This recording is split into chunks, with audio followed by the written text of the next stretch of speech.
विविधं नरकस्येदम् द्वारं नाशनमात्मना कामक्रोधस्तथा लोभः तस्मात् त्रयमेत्यजेत् एतैः विमुक्तकौन्तेय तमोद्वारैस्त्रिभिः नरः आचरति आत्मनः श्रेयः ततः याति परां गतिम् यः शास्त्रविधिमुत्सृज्य वर्तते कामकारतः न सिद्धिमवाप्नोति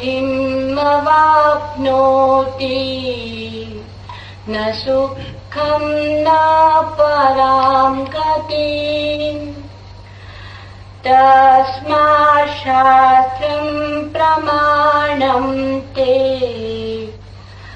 कार्याकार्यविवस्थितौ ज्ञात्वा शास्त्रविधानोक्तम् कर्म कर्तुमिहर्हसि। ॐ तत्सदिति श्रीमद्भगवद्गीता उपनिषत्सु ब्रह्मविद्यायां योगशास्त्रे श्रीकृष्णार्जुन संवादे दैवासुरसम्पद विभागयोगो नाम षोडशोऽध्यायः समाप्तः। हरि ओम तत्सत्। हरि ओम तत्सत्। हरि ओम तत्सत्। और हे अर्जुन, काम, क्रोध तथा लोभ ये 3 प्रकार के नरक के द्वार आत्मा का नाश करने वाला है, अर्थात अधोगति में ले जाने वाले हैं। इससे इन तीनों को त्याग देना चाहिए, क्योंकि हे अर्जुन, इन तीनों नरक के द्वारों से मुक्त हुआ पुरुष अपने कल्याण का आचरण करता है। इससे वो परम गति को जाता है, अर्थात मेरे को प्राप्त होता है। और जो पुरुष शास्त्र की विधि को त्याग कर अपनी इच्छा से बरतता है, वह न तो सिद्धि को प्राप्त है और न परम गति को तथा न सुख को ही प्राप्त होता है। इससे तेरे लिए इस कर्तव्य और अकर्तव्य की व्यवस्था में शास्त्र ही प्रमाण है। ऐसा जानकर तो शास्त्र विधि से नियत किए हुए कर्म को ही करने के लिए योग्य है। दैव असुर संपद विभाग योग नाम 16वां अध्याय समाप्त।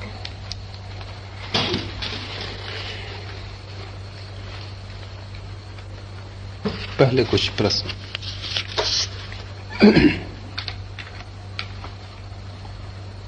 पहला प्रश्न, ईश्वर और धर्म यदि परम नियम के ही नाम है, उससे अन्यथा कुछ भी नहीं, तो प्रार्थना, भक्ति, आराधना सब व्यर्थ हो जाते। तब तो धर्म विज्ञान का पर्याय हो जाता है और उस परम नियम की खोज में निकलना मात्र धर्म रह जाता है। इस पर कुछ और प्रकाश डालें। ऐसा प्रश्न मन में उठेगा, यदि धर्म मात्र नियम है तो स्वभावतः धर्म विज्ञान ही हो गया। फिर प्रार्थना कैसी और किससे? आराधना कैसी और किसकी, पूजा भक्ति सब व्यर्थ हो जाते, क्योंकि हमने अब तक ऐसा ही समझा है कि प्रार्थना तभी हो सकती है जब व्यक्तिगत रूप से ईश्वर मौजूद हो। हमने अब तक ऐसा ही सुना और समझा है कि पूजा तभी हो सकती है जब पूजा लेने वाला मौजूद हो। आराधना और भक्ति तभी सार्थक है जब भगवान हो, कोई व्यक्ति की तरह मौजूद हो जो स्वीकार करे, अस्वीकार करे, स्तुति से प्रसन्न हो, निंदा से नाराज हो। कोई प्रतिक्रिया करने वाला मौजूद हो तो ही हमारे प्रेम की पुकार का कोई अर्थ है, कोई जवाब दे। हमने अब तक ऐसा ही समझा है, इसलिए प्रश्न उठता है। लेकिन हमारी समझ भ्रांत है, हमारी समझ में भूल है। प्रार्थना की उपादेयता परमेश्वर है, इससे जरा भी नहीं। प्रार्थना करने का सारा विज्ञान प्रार्थना करने वाले से संबंधित है। भगवान हो या न हो, व्यक्ति की तरह कोई आकाश में बैठकर जीवन को चलाता हो या न चलाता हो, भक्ति का उससे कुछ लेना देना नहीं है। भक्ति तो भक्त की अंतर्दशा है। भक्त को कठिन होगा बिना भगवान के भक्तिपूर्ण होना, इसलिए सभी धर्मों ने भगवान की धारणा को पोषित किया है। यह सिर्फ भक्त को सहारा देने के लिए। लेकिन अगर समझ हो तो भक्ति अपने आप में पूरी है, भगवान की कोई भी जरूरत नहीं। प्रार्थना अपने आप में पूरी है, कोई उसे सुनता हो कि न सुनता हो, सुनने वाला आवश्यक नहीं। आराधना पर्याप्त है, आराध्य जरा भी आवश्यक नहीं। जब मैं ये कहता हूं तो क्या मेरा अर्थ होगा, क्योंकि बात कठिन लगेगी। आराधना हमारे लिए तभी समझ में आती जब आराध्य हो। पूजा तभी समझ में आती है जब कोई पूज्य हो। लेकिन मैं आपको कहना चाहूंगा कि पूजा चित्त की एक दशा है। बुद्ध किसी भगवान को मानते नहीं, फिर भी उनकी आराधना में रत्ती भर कमी नहीं। किसी परमेश्वर की उनके मन में कोई धारणा नहीं, लेकिन बुद्ध से ज्यादा प्रार्थनापूर्ण हृदय आप खोज पाइएगा। एच.जी. वेल्स ने लिखा है कि बुद्ध जैसा ईश्वर रहित और ईश्वर जैसा व्यक्ति खोजना कठिन है। So godless and so godlike.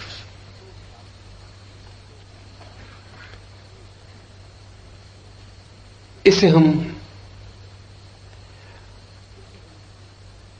थोड़ा सा अंतर्मुखी हो तो ख्याल में आ सकेगा। क्या आप प्रेमपूर्ण हो सकते हैं बिना प्रेमी के हुए? क्या प्रेमपूर्ण होना आपके जीवन का ढंग और शैली हो सकती? क्या प्रेमपूर्ण होना आपकी भावदशा हो सकती? तो फिर आप उठेंगे भी तो प्रेम से, बैठेंगे भी तो प्रेम से, भोजन करेंगे तो भी प्रेम से, सोने जाएंगे तो भी प्रेम से। कोई प्रेमी नहीं होगा, लेकिन आप प्रेमपूर्ण होंगे। फिर जो भी आपके मार्ग पर आ जाएगा वही आपको प्रेमी जैसा मालूम पड़ेगा। एक पक्षी भी उड़ जाएगा आपके आंगन से, और आप प्रेमपूर्ण होंगे तो पक्षी प्रेमी हो जाएगा। कोई भी ना होगा, सूना आकाश होगा आपके आंगन का, और आपका हृदय प्रेमपूर्ण होगा तो सूना आकाश भी व्यक्तित्व ले लेगा। व्यक्ति की जरूरत नहीं है, हृदय प्रेमपूर्ण हो तो प्रेमपूर्ण हृदय जिस तरफ भी प्रकाश डालता है वहीं व्यक्तित्व निर्मित हो जाता है। भगवान नहीं है, भक्त है, और भक्त का हृदय जहां भी देखता है वहीं भगवान प्रकट हो जाता है। इसे थोड़ा समझने की जरूरत है। ये भक्त के हृदय की सृजन कला है कि वो जहां भी आंख डालता है वहां भगवान पैदा हो जाता है। वो वृक्ष में देखेगा तो वृक्ष में भगवान प्रकट हो जाएगा। ये आपकी आंख पर निर्भर है कि आप क्या पैदा कर लेते। भगवान भक्त का सृजन है।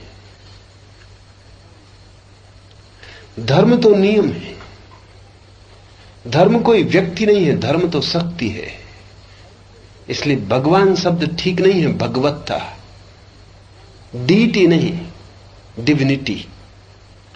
कोई व्यक्ति की तरह बैठा हुआ पुरुष नहीं है ऊपर जो चला रहा हो, लेकिन ये सारा जगत चल रहा है। चलने की घटना घट रही है, कोई चलाने वाला नहीं है। ये जो चलने का विराट उपक्रम चल रहा है, ये जो चलने की महान ऊर्जा है, ये जो शक्ति है, ये शक्ति ही भगवान हो जाती है अगर हृदय में भक्ति हो। ये शक्ति ही प्रकृति मालूम पड़ती है अगर हृदय में भक्ति ना हो। प्रकृति और परमात्मा दो तरह के हृदय की व्याख्याएं हैं। जिसके हृदय में कोई भक्ति नहीं, उसे चारों तरफ प्रकृति दिखाई पड़ती है, पदार्थ दिखाई पड़ता है। जिसके हृदय में भक्ति है, उसे चारों तरफ परमात्मा दिखाई पड़ता है, परमेश्वर दिखाई पड़ता है। परमेश्वर और प्रकृति एक ही विराट घटना की व्याख्याएं हैं, और आपके हृदय पर निर्भर है कि व्याख्या आप कैसी करेंगे। आप वही देख लेंगे जो आपके हृदय में आविर्भूत हुआ है। प्रार्थना, पूजा, आराधना भगवान के कारण नहीं है, लेकिन प्रार्थना, पूजा, आराधना के कारण जगत भगवान जैसा दिखाई पड़ना शुरू हो जाता है। भगवान है और इसलिए हम प्रार्थना करते हैं, ऐसा नहीं। हम प्रार्थना करते हैं इसलिए भगवान हो जाता है। लोग कहते हैं भगवान ने आपको बनाया, और मैं आपको कहता हूं कि आपकी भक्ति भगवान को सृजित करती है। जहां आपकी भक्ति होगी वहां भगवान प्रकट हो जाते हैं। जहां से आपकी भक्ति विदा हो जाएगी वहीं भगवान विदा हो जाएगा। भगवान आपकी आंखों के देखने का ढंग है।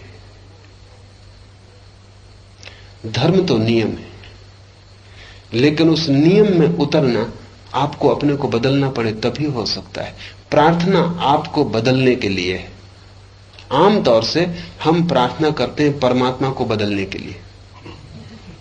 आप बीमार हैं तो आप प्रार्थना करते हैं कि मुझे ठीक करो। परमात्मा का इरादा बदलने की चेष्टा है हमारी प्रार्थना। अगर आप बीमार हैं और सच में ही भक्त हैं तो आपको स्वीकार करना चाहिए कि परमात्मा चाहता है कि मैं बीमार हूं, इसलिए मैं बीमार हूं। परमात्मा का दृष्टिकोण बदलने की चेष्टा हम करते हैं कि मुझे स्वस्थ कर, कि मैं गरीब हूं मुझे अमीर कर, कि मैं दुखी हूं मुझे सुखी कर। अपनी दृष्टि बदल। हम परमात्मा का ध्यान आकर्षित करते हैं कि बदलो, जो चल रहा है वो ठीक नहीं, मैं उससे राजी नहीं हूं।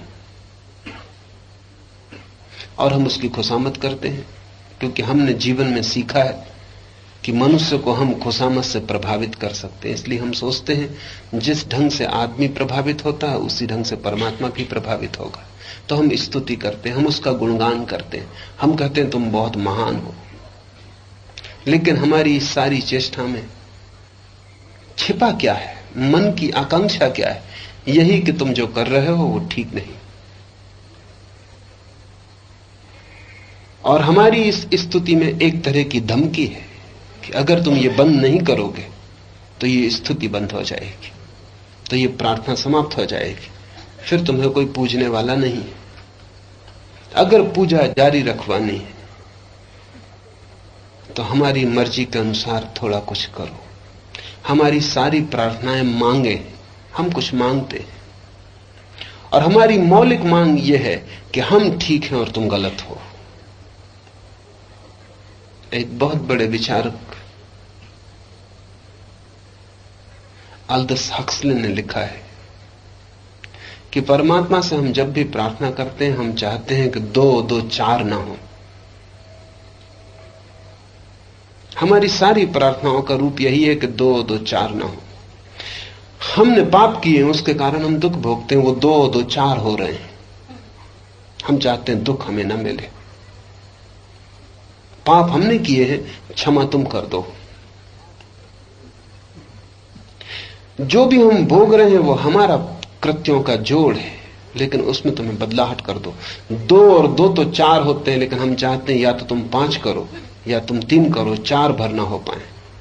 हमारी सारी प्रार्थनाएं गणित को डगमगाने के लिए, नियम को तोड़ने के लिए। अन्यथा प्रार्थना का हमारा क्या प्रयोजन है? इस प्रार्थना की अगर आप धारणा रखते हैं तब तो बिना परमात्मा के प्रार्थना व्यर्थ हो जाएगी, क्योंकि अगर वहां कोई है ही नहीं, सिंहासन खाली है, तो आप सिर पटकते रहो, बेकार है। आप तभी तक सिर पटक सकते हो जब तक भरोसा रहे कि सिंहासन पर कोई है, तो शायद हमारे सिर पटकने से बदलेगा। और हम अपने मन को समझा लेते हैं अगर कभी बदलाहट हो जाती है। हमारी प्रार्थनाओं के कारण कोई बदलाहट नहीं होती, न कोई परमात्मा बदलाहट करने वाला है, लेकिन जीवन के अनंत संयोगों में कभी कभी हमारी प्रार्थना संयोगों से मेल खाती, बदलाहट हो जाती, तो हम उसे धन्यवाद देते हैं। अगर बदलाहट नहीं होती तो हम नाराजगी जाहिर करते हैं। मेरे पास लोग आते हैं, वो कहते हैं कि हम तो छोड़ने की स्थिति में आ गए थे कि ये धर्म वर्म सब व्यर्थ है, लेकिन प्रार्थना पूरी हो गई, तब से आस्था बढ़ गई। मेरे पास लोग आते हैं, वो कहते हैं हम थक गए प्रार्थना कर करके, कभी कोई फल ना आया, आस्था उठ गई। आस्था किसी की भी नहीं है। प्रार्थना पूरी हो जाए तो आस्था जमती, प्रार्थना न पूरी हो तो आस्था उखड़ जाती। मैंने सुना है कि मुल्ला नसरुद्दीन रोज सुबह प्रार्थना करता था, काफी जोर से। परमात्मा सुनता था कि नहीं, पड़ोस के लोग सुन रहे थे कि 100 रुपए से कम न लूंगा, 99 भी देगा नहीं लूंगा, जब भी दे 100 पूरे देना। आखिर पड़ोसी सुनते सुनते परेशान हो गए। एक पड़ोसी ने तय किया कि इसको एक दफा 99 रुपए दे के देखे भी तो जाए। वो कहता है कि 99 कभी ना लूंगा, 100 ही लूंगा। तो उसने एक दिन सुबह जैसे ही मुल्ला प्रार्थना कर रहा था, एक 99 की थैली उसकी झोपड़े में आंगन में फेंक दी। मुल्ला ने पहला काम रुपए गिनने का किया। वो आधी प्रार्थना आधी रह गई, वो पूरी नहीं कर पाया, नमाज पूरी नहीं हो सकी। उसने जल्दी से पहले गिनती की, 99 पाके उसने कहा, वाह रे परमात्मा, 1 रुपया थैली का तूने काट लिया। उसने 99 स्वीकार कर लिया। हमारा बनाया हुआ प्रार्थना, हमारी प्रार्थना, और हम हिसाब लगा रहे हैं वहां कोई है या नहीं, इससे बहुत प्रयोजन नहीं है। इसलिए अगर आपको पक्का हो जाए कि परमात्मा नहीं, तो आपकी प्रार्थना टूट जाएगी, ये मैं जानता हूं, इसलिए प्रश्न सार्थक है। लेकिन जो प्रार्थना परमात्मा के न होने से टूट जाती है, वो प्रार्थना थी ही नहीं। प्रार्थना का कोई भी संबंध परमात्मा को बदलने से नहीं है, प्रार्थना आपको बदलने की कीमिया है। जब आप प्रार्थना करते हैं तो वहां आकाश में बैठा हुआ परमात्मा नहीं रूपांतरित होता। जब आप प्रार्थना करते हैं तो उस प्रार्थना करने में आप बदलते हैं। तो प्रार्थना एक प्रयोग है, जिस प्रयोग से आप अपने अहंकार को तोड़ते हैं, अपने को झुकाते हैं।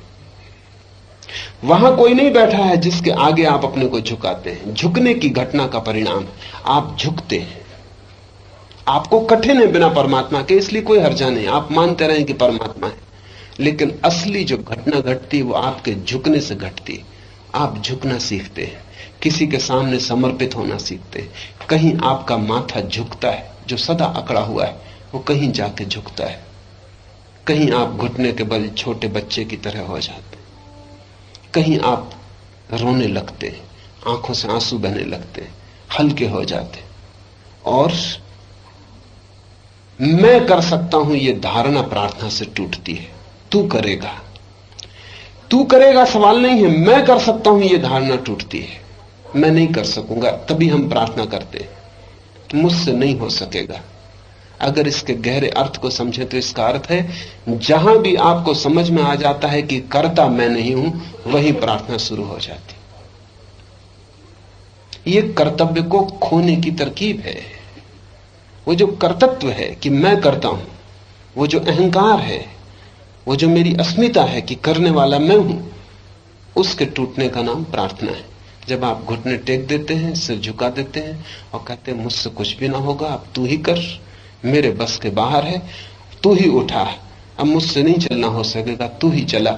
ये उससे इसका कोई संबंध नहीं है, वहां कोई है भी नहीं जो इसको सुन रहा है, लेकिन ये कहने वाला हृदय अपने अहंकार को विसर्जित कर रहा है।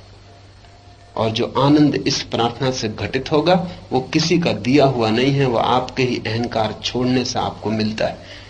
धर्म तो एक नियम है, जो झुकता है उसकी समृद्धि बढ़ती चली जाती है, जो अकड़ता है उसकी समृद्धि टूटती चली जाती है। जो जितना अकड़ जाता है उतना मुर्दा हो जाता है, जो जितना झुक जाता है, जितना लोचपूर्ण हो जाता है, फ्लेक्सिबल हो जाता है, उतना ही जीवंत हो जाता है। बच्चे में और बूढ़े में वही फर्क है। बूढ़े की हड्डी हड्डी अकड़ गई है, अब वो झुक नहीं सकता। बच्चा लोचपूर्ण है। प्रार्थना आपको लोच देती, फ्लेक्सिबिलिटी देती, आपको झुकना सिखाती। जो प्रार्थना नहीं करता वो अकड़ जाता है, असमय में बूढ़ा हो जाता, असमय में मृत हो जाता है, जीते जी मुर्दा हो जाता है। और जो प्रार्थना करना जानता है उसे मृत्यु भी नहीं मिटा पाती। मृत्यु के क्षण में भी वो लोचपूर्ण होता है, मृत्यु के क्षण में भी वो बच्चे जैसा जीवंत होता है।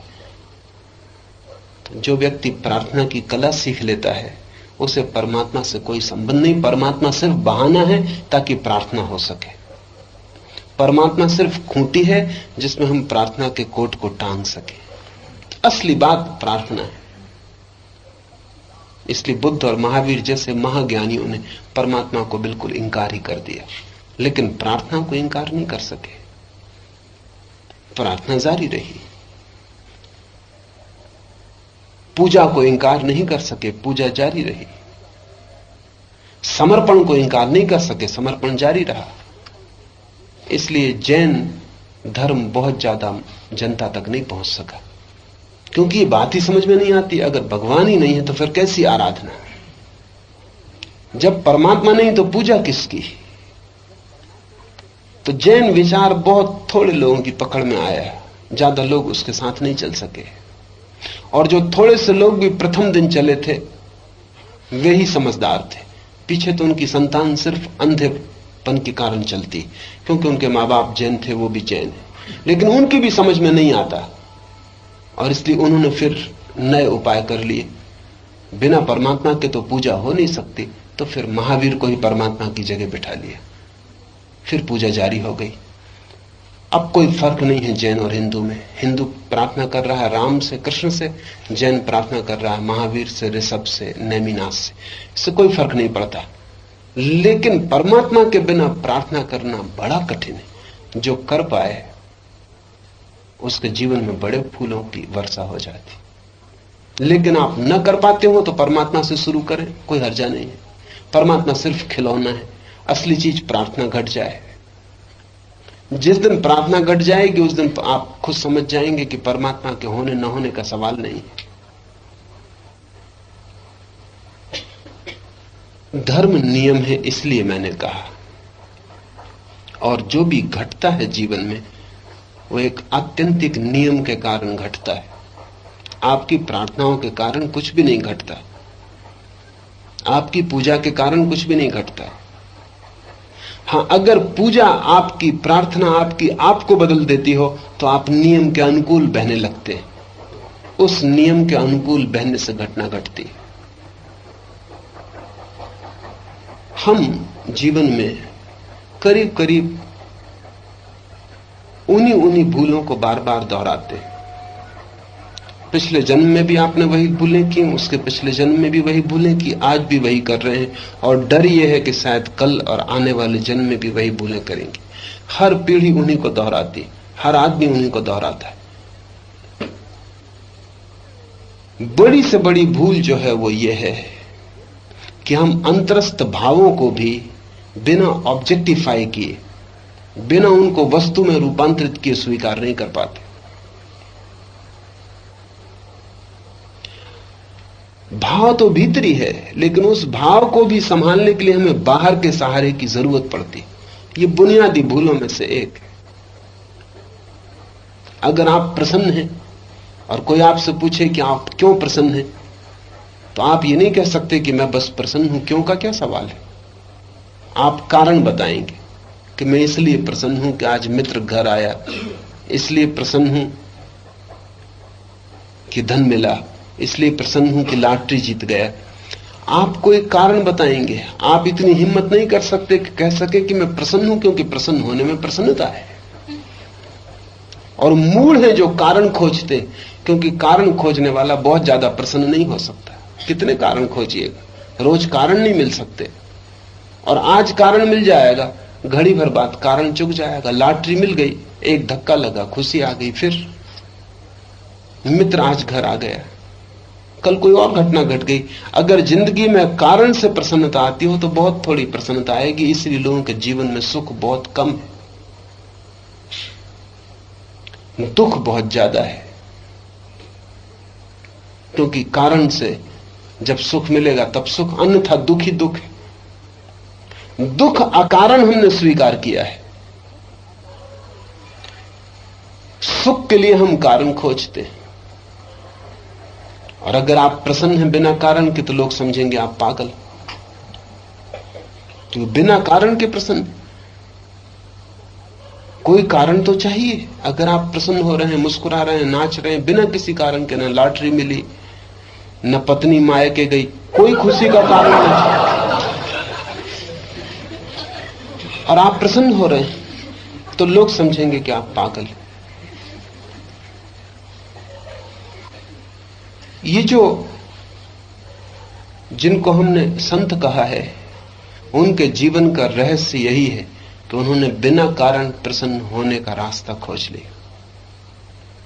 संत और संसारी में यही भेद है। संसारी कारण खोजता है, पहले सब प्रमाण मिल जाएं तब वो प्रसन्न होगा। संत प्रसन्न होता है, प्रमाण का कोई आधार नहीं खोजता। क्या फर्क हुआ? संत अंतरस्थ भाव में जीता है, बाहर ऑब्जेक्टिफिकेशन नहीं खोजता, बाहर वस्तु रूप में प्रमाण नहीं चाहता। तो संत कहता है प्रार्थना काफी है, परमात्मा हो या ना हो तो ठीक, न हो तो भी उतना ही ठीक। इससे संत की प्रार्थना में कोई फर्क नहीं पड़ता। संत प्रेम करता है, प्रेमी की तलाश नहीं करता। प्रेम में ही इतना आनंद है कि प्रेमी का उपद्रव लेने की कोई जरूरत नहीं है। संत ध्यान करता है, लेकिन ध्यान के लिए कोई विषय नहीं खोजता। विषय से मुक्ति हो, वस्तु से मुक्ति हो, पदार्थ से मुक्ति हो और अंतर्भाव में रमण हो, तो जीवन की परम समाधि अपने आप सध जाती है। लेकिन हमें सब जगह बाहर कुछ चाहिए। अगर बाहर हमें कुछ ना मिले तो हम बिल्कुल खाली हो जाते, क्योंकि भीतर हमने कभी फिक्र नहीं की और हमने भीतर की जड़ें नहीं खोजी जिनसे सारे जीवन के फूल खिल सकते हैं। बाहर की कोई भी जरूरत नहीं है। जब तक ऐसा समझ में ना आए तब तक बाहर का सहारा लेके चले, लेकिन ध्यान रखें कि वो सहारा सिर्फ सहारा है, वहां कोई है नहीं।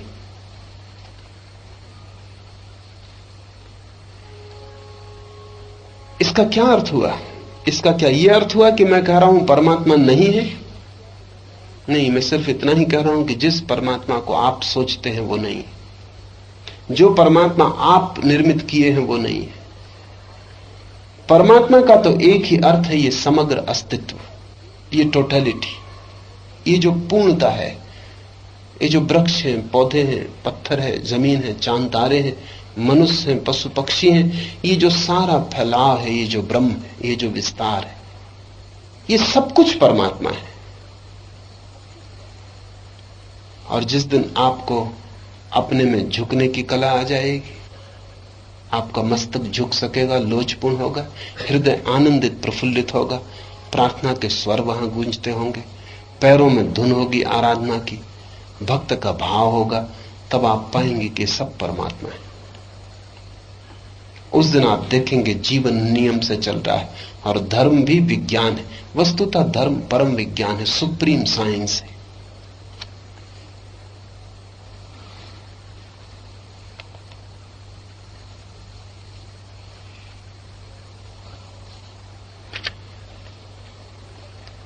इस प्रश्न का दूसरा हिस्सा भी समझने जैसा है।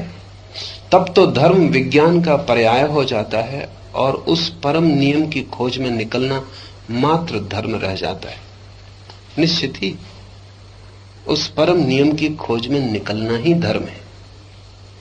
लेकिन वो परम नियम अगर बाहर आप खोजते हो तो आप वैज्ञानिक हो जाते हैं, और अगर उस परम नियम को आप भीतर खोजते हो तो धार्मिक हो जाते हैं। वैज्ञानिक भी धर्म ही खोज रहा है, लेकिन पदार्थ में खोज रहा है, बाहर खोज रहा है। और अगर आप भी धर्म को मंदिर में खोजते हैं, मस्जिद में खोजते हैं, तो आप भी बाहर खोज रहे हैं। आप में और वैज्ञानिक में बहुत फर्क नहीं। धार्मिक उसी नियम को भीतर खोजता है, क्योंकि धार्मिक व्यक्ति की यह प्रतीति है, जिसे मैं भीतर न पा सकूंगा उसे मैं बाहर कैसे पा सकूंगा, क्योंकि भीतर मेरा निकटतम है। जब भीतर ही मेरे हाथ नहीं पहुंच पाते तो बाहर मेरे हाथ कहां पहुंच पाएंगे? हाथ बड़े छोटे हैं। अपने ही भीतर नहीं छू पाता उसे, तो फिर मैं आकाश में उसे कैसे छू पाऊंगा? और जो मेरे हृदय के भी पास है और जो मेरे प्राणों से भी निकट है, जो मेरी धड़कन धड़कन में समाया है, वहां नहीं सुन पाता उसे, तो बादलों की गड़गड़ाहट में कैसे सुन पाऊंगा? बहुत दूर है बादल। और जो ज्योति मेरे भीतर जल रही है, वहां उससे मेरा मिलन नहीं होता, तो सूरज चांद तारों की ज्योति में मैं उसे नहीं पहचान पाऊंगा। जब सत्य इतना निकट हो और हम उसे वहां चूक जाते हो, तो हमारी दूर की सब यात्रा व्यर्थ है। भीतर मुझे वो दिखाई पड़ जाए तो सब जगह मैं उसे पहचान लूंगा। निकट पहचान हो जाए तो दूर भी वो मुझे दिखाई पड़ने लगेगा, क्योंकि जिसे हम दूरी कहते हैं वो भी निकटता का ही फैलाव है। पर पहली घटना, पहली क्रांति भीतर घटेगी। वैज्ञानिक दृष्टि का मतलब है सदा बाहर, धार्मिक दृष्टि का अर्थ है सदा भीतर। वैज्ञानिक दूर से शुरू करता है और निकट आने की कोशिश करता है। यह कभी भी नहीं हो पाएगा, क्योंकि वो दूरी अनंत है। जीवन बहुत छोटा है, अनेक अनेक जन्म खोते जाएंगे तो भी वो दूरी बनी रहेगी। धार्मिक उसे भीतर से शुरू करता है, फिर बाहर की तरफ जाता है। और भीतर जिसने उसे छू लिया वो तरंग पे सवार हो गया, उसने लहर पकड़ ली, उसके हाथ में नाव आ गई। अब कोई जल्दी भी नहीं है। वो दूसरा किनारा ना भी मिले तो भी कुछ खोता नहीं है। वो दूसरा किनारा कभी भी मिल जाएगा, अनंत में कभी भी मिल जाएगा, तो भी कोई प्रयोजन नहीं है। कोई डर भी नहीं है उसके खोने का। मिले तो ठीक, ना मिले तो ठीक, लेकिन आप ठीक नाव पे सवार हो गए। जिसने अंतस्थ में पहचान लिया, उसकी यात्रा कभी भी मंजिल पे पहुंचे या न पहुंचे, मंजिल पे पहुंच गई। वो बीच नदी में डूब के मर जाए तो भी कोई चिंता की बात नहीं। अब उसके मिटने का कोई उपाय नहीं। अब नदी का मध्य भी उसके लिए किनारा है। धार्मिक व्यक्ति भीतर से बाहर की तरफ फैलता है, और जीवन का सभी विस्तार भीतर से बाहर की तरफ। आप एक पत्थर फेंकते हैं पानी में, छोटी सी लहर उठती पत्थर के किनारे, फिर फैलना शुरू होती। भीतर से उठी लहर पत्थर के पास, फिर दूर की तरफ जाती। आपने कभी इससे उल्टा देखा कि लहर किनारों की तरफ पैदा होती हो, फिर सुकड़ के भीतर की तरफ आती हो? एक बीज को आप बो देते, फिर वो फैलना शुरू हो जाता, फिर वो फैलता जाता, फिर एक विराट वृक्ष पैदा होता, और उस विराट वृक्ष में एक बीज की जगह करोड़ों बीज लगते, फिर वे बीज भी गिरते, फिर फूटते, फिर फैलते। हमेशा जीवन की गति बाहर से भीतर की तरफ नहीं है, जीवन की गति भीतर से बाहर की तरफ है। यहां बूंद सागर बनती देखी जाती है, यहां बीज वृक्ष बनते देखा जाता है।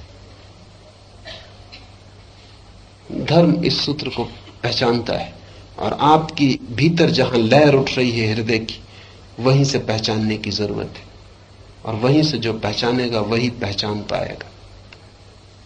लेकिन जैसा मैंने कहा कि हम नियमित रूप से बंधी बंधाई भूलें दोहराते हैं। आदमी बड़ा अमौलिक है, हम भूल तक ओरिजिनल नहीं करते, वो भी हम पुरानी पिटी पिटाई करते। मैंने सुना है कि मुल्ला नसरुद्दीन की पत्नी उस पर नाराज थी, बात ज्यादा बढ़ गई और पत्नी ने चाबियों का गुच्छा फेंका और कहा कि मैं चाहती हूं, अब बहुत हो गया और सहने के बाहर है, मैं अपने मां के घर जाती हूं और अब कभी लौट के ना आऊंगी।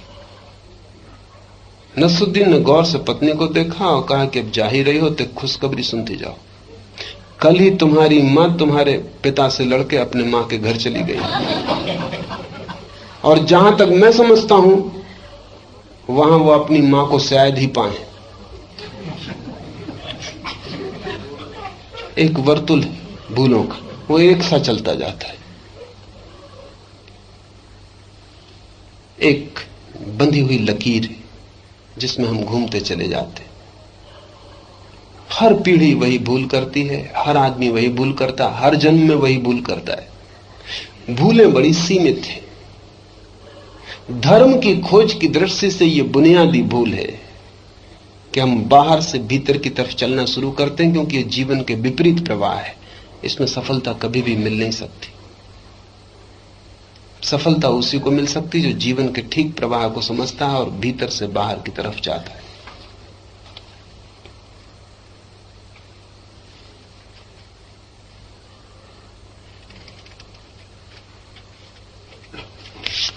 दूसरा प्रश्न, आप कहते हैं कि सभी द्वैत से ऊपर उठकर परम मुक्ति को उपलब्ध होने के लिए समस्त जीवेषणा की निर्जरा अनिवार्य है। आज के समय के अनुकूल मृत्यु साधना की कोई सम्यक विधि बताएं।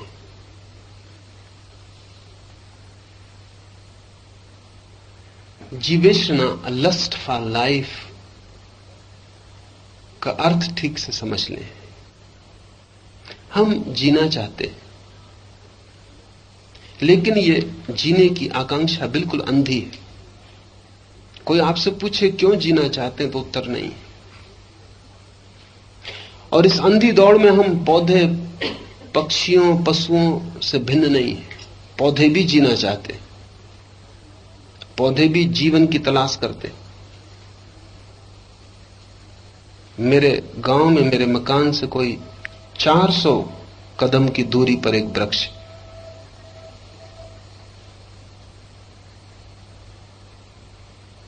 चार 400 कदम काफी फासला है। और मकान में जो नल का पाइप आता है वो अचानक एक दिन फूट पड़ा। तो जमीन खोद के पाइप की खोजबीन करने की क्या हुआ। 400 कदम दूर जो वृक्ष है उसकी जड़ें उस पाइप की तलाश करते हुए पाइप के अंदर घुस गई थी। पानी की खोज। वैज्ञानिक कहते हैं कि वृक्ष बड़े हिसाब से अपनी जड़ें पहुंचाते। कहां पानी होगा, 400 कदम काफी फासला है, और वो भी लोहे के पाइप के अंदर पानी बह रहा है, लेकिन वृक्ष को कुछ पकड़ है।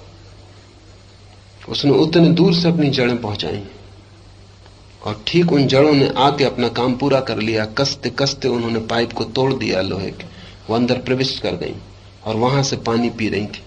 वर्षों से वो उपयोग कर रही होंगी उसका। वृक्ष को भी पता नहीं कि वो क्यों जीना चाहता है। अफ्रीका के जंगल में वृक्ष काफी ऊंचे जाते, उन्हीं वृक्षों को आप यहां लगाएं, उतने ऊंचे नहीं जाते। ऊंचे जाने की यहां कोई जरूरत नहीं है। अफ्रीका में जंगल इतने घने हैं कि वैज्ञानिक कहते हैं जिस वृक्ष को बचना हो उसको ऊंचाई बढ़ानी पड़ती, क्योंकि वो ऊंचा हो जाए तो ही सूरज की रोशनी मिलेगी। अगर वो नीचे रह गया तो मर जाएगा। वही वृक्ष अफ्रीका में ऊंचाई लेगा 300 फीट की, वही वृक्ष भारत में 100 फीट पर रुक जाएगा। जीवाश्मा में यहां संघर्ष उतना नहीं है। वैज्ञानिक कहते हैं जेबरा है, ऊंट है, इनकी जो गर्दनें इतनी लंबी हो गई वो रेगिस्तानों के कारण हो गई। जितनी ऊंची गर्दन होगी उतना ही जानवर जी सकता है, क्योंकि उतने ऊपर वृक्ष की पत्तियों को वो तोड़ सकता है। सुरक्षा है जीवन में, तो गर्दन बड़ी होती चली गई। चारों तरफ जीवन का बचाव चल रहा है। छोटी सी चींटी भी अपने बचाने में, खुद को बचाने में लगी है। बड़े से बड़ा हाथी भी अपने को बचाने में लगा है। हम भी उसी दौड़ में हैं। और सवाल यह है, और यही मनुष्य और पशुओं का फर्क शुरू होता है, कि हमारे मन में सवाल उठता है कि हम जीना क्यों चाहते हैं। आखिर जीवन से मिल क्या रहा है जिसके लिए आप जीना चाहते हैं। जैसे ही पूछेंगे कि मिल क्या रहा है तो हाथ खाली मालूम पड़ते, मिल कुछ भी नहीं रहा। इसलिए कोई भी विचारशील व्यक्ति उदास हो जाता है। मिल कुछ भी नहीं रहा है। रोज सुबह उठाते हैं, रोज काम कर लेते हैं, खा लेते हैं, पी लेते हैं, सो जाते हैं, फिर सुबह हो जाती है। ऐसा 50 वर्ष बीते और 50 वर्ष बीत जाएंगे। अगर 100 वर्ष का भी जीवन हो तो बस यही क्रम दोहरता रहेगा। और अभी तक कुछ नहीं मिला, कल क्या मिल जाएगा? और मिलने जैसा कुछ लगता भी नहीं है कि मिलेगा भी क्या, इसकी कोई आशा भी बांधनी मुश्किल है। धन मिल जाए तो क्या मिलेगा, पद मिल जाए तो क्या मिलेगा, जीवन रिक्त ही रहेगा। जीवेशना अंधी है, पहली बात तो समझ लेनी जरूरी है। और इसलिए जीवेशना से उठने का जो पहला प्रयोग है वो आंखों के खोलने का प्रयोग है कि मैं अपने जीवन को देखूं कि मिल क्या रहा है। और अगर कुछ भी नहीं मिल रहा है, ये प्रतीति साफ हो जाए तो जीवेशना क्षीण होने लगेगी। मैं जीना इसलिए चाहता हूं कि कुछ मिलने की आशा है। अगर ये स्पष्ट हो जाए कि कुछ मिलने वाला नहीं, कुछ मिल नहीं रहा है, तो जीने की आकांक्षा से छुटकारा हो जाएगा, उसकी निर्जरा हो जाएगी। पहली बात, आंख खोलकर देखना जरूरी है, सजग होना जरूरी है कि जीवन क्या दे रहा है। फिर दूसरी बात, देखना जरूरी है कि मिल तो कुछ भी नहीं रहा और जीवन रोज मौत में उतरता जा रहा है। और आज नहीं कल मैं मरूंगा। हालांकि कोई इसको सुनने के लिए राजी नहीं होता। हम सब यही सोचते हैं कि सदा दूसरे मरते, मैं तो कभी मरता नहीं। जब भी कोई मरता और कोई मरता है, मैं तो कभी मरता नहीं। इसलिए भ्रांति बनी रहती कि मैं नहीं मरूंगा। चीन का एक बहुत बड़ा कथाकार हुआ लू सुन, उसने एक छोटी सी कहानी लिखी। उसने लिखा है कि एक युवक एक ज्योतिषी के पास ज्योतिष सीखता था। उसने अपने गुरु से एक दिन पूछा कि अगर मैं लोगों को सत्य सत्य कह देता हूं उनकी हाथ की रेखाएं पढ़ के, तो पिटाई की नौबत आ जाती। झूठ मैं कहना नहीं चाहता, झूठ कहता हूं तो लोग बड़े प्रसन्न होते। एक घर में बच्चे का जन्म हुआ, लोगों ने मुझे बुलाया तो मैंने देख के उनको बताया, झूठ बोला कि महायशस्वी होगा। सभी मां बाप को भरोसा होता है, सभी बच्चे प्रतिभाशाली की तरह पैदा होते, सभी मां बाप को भरोसा होता है इनका तो कोई मुकाबला नहीं, ये महायशस्वी होगा, बड़ा प्रतिभाशाली है, धन्य भाग हो तुम्हारे। बड़े वो लोग खुश हुए, उन्होंने काफी भेंट दी, साल उड़ाई, भोजन कराया, सेवा की। मगर मैं झूठ बोला था और उससे मेरे मन में चोट पड़ती रही। दूसरे घर में बच्चा पैदा हुआ तो मैंने सत्य कह दिया कि बाकी तो और कुछ पक्का नहीं, लेकिन ये एक दिन मरेगा, इतना भर पक्का है। तो मेरी वहां पिटाई हुई, लोगों ने मुझे मारा और कहा कि तुम ज्योतिष तो दूर, तुम्हें शिष्टाचार का भी पता नहीं। तो उसने अपने गुरु से पूछा कि आप मुझे कुछ रास्ता बताएं, झूठ भी मुझे न बोलना पड़े और पिटाई की नौबत भी ना आए, क्योंकि अभी धंधा मैंने स्वीकार कर लिया ज्योतिष का।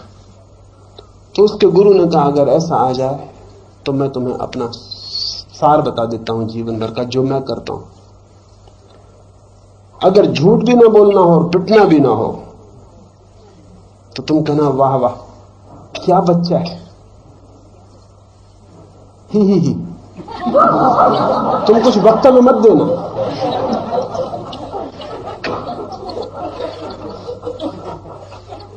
तो तुम झूठ बोलने से भी बचोगे और पिटाई भी नहीं होगी। वो सभी होशियार जोशी आपको देख के यही करते। जीवेशना की तरफ अगर थोड़ी सी भी ध्यान की प्रक्रिया लौटे, थोड़ा सा आपका होश बढ़े, तो दूसरा सवाल साफ ही हो जाएगा कि जीवन कहीं नहीं ले जा रहा सिवाय मौत के। ये कहीं नहीं जा रहा है सिवाय मौत के। जैसे सभी नदियां सागर में जा रही हैं, सभी जीवन मौत में जा रहे हैं।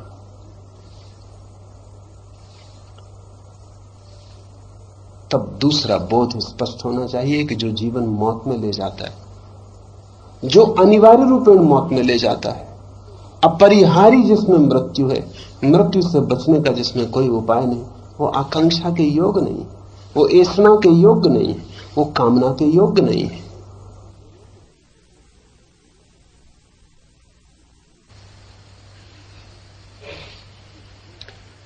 ये दो बातें अगर गहन होने लगे आपके भीतर, इनकी सघनता बढ़ने लगे, तो जीवेष्णा की निर्जरा हो जाती। और जिस दिन व्यक्ति जीने की आकांक्षा से मुक्त होता है, उसी दिन जीवन का द्वार खुलता है। क्योंकि जब तक हम जीवन की इच्छा से भरे रहते हैं, तब तक हम इस बुरी तरह उलझे रहते हैं जीवन में कि जीवन का द्वार हमारे लिए बंद ही रह जाता है, खुल नहीं पाता। हम इतने व्यस्त होते हैं जीवित होने में, जीवित बने रहने में, कि जीवन क्या है उससे परिचित होने का हमें ना समय होता है, ना सुविधा होती। उस मंदिर के द्वार अटके ही रह जाते हैं, बंद ही रह जाते हैं। जिन्होंने जीवेष्णा छोड़ दी, उन्होंने जीवन का राज जाना, वे ही परम बुद्धत्व को प्राप्त हुए। और जिन्होंने जीवेष्णा छोड़ दी, उन्होंने अमृत को पकड़ लिया, अमृत को पा लिया। जिन्होंने जीवेष्णा पकड़ी, वे मौत पर पहुंचे। इतना तो तय है कि जो जीवेष्णा से चलता है वो मृत्यु पर पहुंचता है। इससे उल्टा भी सच है, लेकिन वो कभी आपका अनुभव बने तभी, कि जो जीवेष्णा छोड़ता है वो अमृत पर पहुंचता है। इसको हम निरपवाद नियम कह सकते हैं। अब तक इस जगत में जितने लोगों ने जीवेष्णा की तरफ से दौड़ की, वे मृत्यु पर पहुंचते हैं। कुछ थोड़े से लोग जीवेष्णा को छोड़कर चले, वे अमृत पर पहुंचे। उपनिषद, गीता, कुरान, बाइबल, धम्मपद, वे उन्हीं व्यक्तियों की घोषणाएं जिन्होंने जीवेष्णा छोड़कर अमृत को उपलब्ध किया है। मृत्यु के पार जाना हो तो जीवन की इच्छा को छोड़ देना जरूरी है।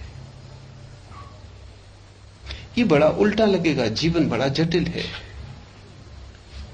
जीवन निश्चित ही काफी जटिल है और विरोधाभासी है, पैराडॉक्सिकल है। इसका मतलब यह हुआ कि जो जीवन को पकड़ता है वो मृत्यु को पाता है। इसका यह अर्थ हुआ कि जो जीवन को छोड़ता है वो महाजीवन को पाता है। ये बिल्कुल विरोधाभासी लगता है, लेकिन ऐसा है। ये विरोधाभास ही जीवन का गहनतम स्वरूप है। आप करके देखें, धन को पकड़ें और आप दरिद्र रह जाएंगे। कितना ही धन हो, दरिद्र रह जाएंगे। धन को छोड़ के देखें और आप भिखमंगे भी हो जाएं तो भी सम्राट आपके सामने फीके होंगे। आप शरीर को जोर से पकड़ें और शरीर से सिर्फ दुख के आप कुछ भी ना पाएंगे। और शरीर से आप तादाद में तोड़ दें, शरीर को पकड़ना छोड़ दें, और आज अचानक पाएंगे कि शरीर को पकड़ने की वजह से आप सीमा में बंधे थे, अब असीम हो गए। यहां जो छीनने चलता है उसका छिन जाता है, यहां जो देने चल पड़ता है उससे छीनने का कोई उपाय नहीं। ये जो विरोधाभास है, ये जो जीवन का पैराडॉक्स है, ये जो पहेली है, इसको हल करने की व्यवस्था ही साधना है। दो काम करें, जीवन ने क्या दिया है इसकी परख रखें, क्या मिला है जीवन से, क्या मिल सकता है इसका हिसाब रखें। पाएंगे कि सब हाथ खाली है। आशा भी टूट जाएगी कि कल भी कुछ मिल सकता है, क्योंकि जो अतीत में नहीं हुआ वो भविष्य में भी नहीं होगा, जो कभी नहीं हुआ वो आगे भी कभी नहीं होगा। और फिर देखें कि सब जीवन मृत्यु के सागर में उड़लते चले जाते हैं। आज कोई कल हम सब क्यू में खड़े, आज नहीं कल बारी आ जाती है और मृत्यु में उतर जाते। तो ये सारा जीवन मृत्यु में पूरा होता है। निश्चित ही ये मृत्यु का ही छिपा हुआ रूप है, क्योंकि अंत में वही प्रकट होता है जो प्रथम से ही छिपा रहा हो। तो जिसे हम जीवन कहते हैं वो मौत है, और जीवेष्णा को छोड़ेंगे तो ही ये मौत छूटेगी, और तब हमें उस जीवन का अनुभव होना शुरू होगा जिसका मिटना कभी भी नहीं होता है। उस जीवन को ही परमात्मा कहें, उस जीवन को मोक्ष कहें, उस जीवन को आत्मा कहें, उस जीवन को जो भी नाम देना हो वो हम दे सकते हैं।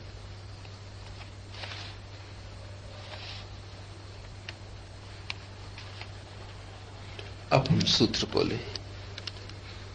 और हे अर्जुन, काम, क्रोध तथा लोभ, ये तीन प्रकार के नरक के द्वार आत्मा का नाश करने वाले हैं, अर्थात अधोगति में ले जाने वाले हैं।